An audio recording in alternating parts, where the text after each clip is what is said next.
Kita harus tetap waspada dengan propaganda asing yang ingin menguasai sumber daya alam Indonesia yang melimpah ruah dengan berbagai macam isu.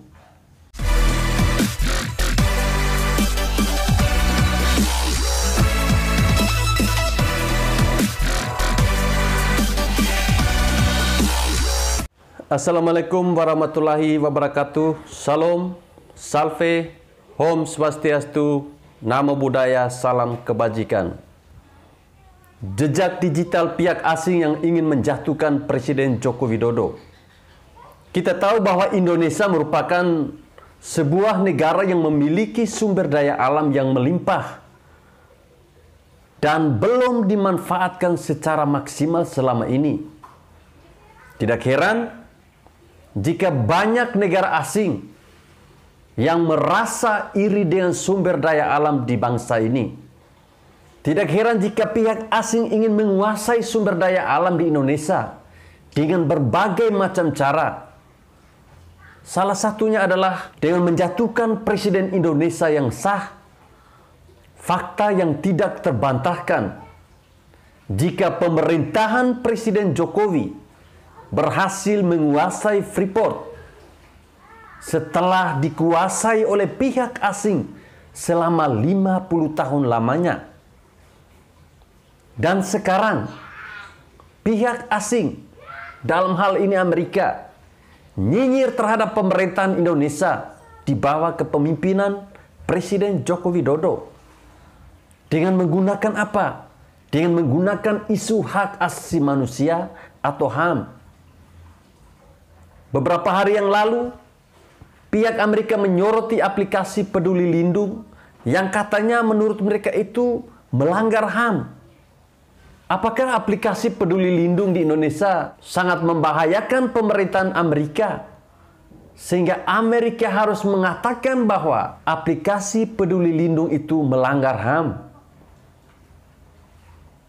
Kemudian pihak Amerika juga menyoroti kasus kematian 6 orang Laskar FPI dengan dalih melanggar HAM juga. Laporan Amerika Serikat ini juga mengutip pernyataan Komnas HAM soal kasus penembakan Laskar FPI.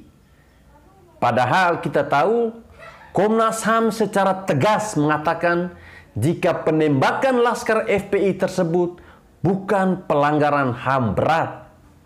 Kita juga jadi bertanya, kira-kira apa urusan Amerika untuk ikut campur membela kasus kematian 6 orang anggota Ormas terlarang FPI di Indonesia? Sudahlah, rakyat sudah muak dengan isu HAM. Apalagi ini disampaikan oleh Amerika yang merupakan negara pelanggar HAM terbanyak di dunia. Pertanyaannya, siapakah LSM di tanah air yang melaporkan Indonesia melakukan pelanggaran HAM kepada Amerika tersebut? Ternyata cek punya cek, LSM itu bernama Komisi untuk Orang Hilang dan Tindak Kekerasan, atau yang biasa kita kenal dengan sebutan Kontras. Dalam media ini disebutkan jika laporan HAM Amerika Serikat tersebut mengutip laporan Kontras yang menyebut ada 16 kematian diduga karena penganiayaan oleh aparat keamanan antara Juni 2020 sampai dengan Mei 2021. Nah, dari informasi ini kita jadi bertanya, kenapa Kontras sering menyerang institusi keamanan negara seperti polisi dan juga TNI selama ini?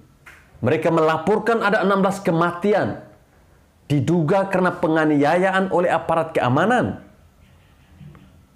Lalu di Papua, mereka menuduh aparat melakukan kekerasan.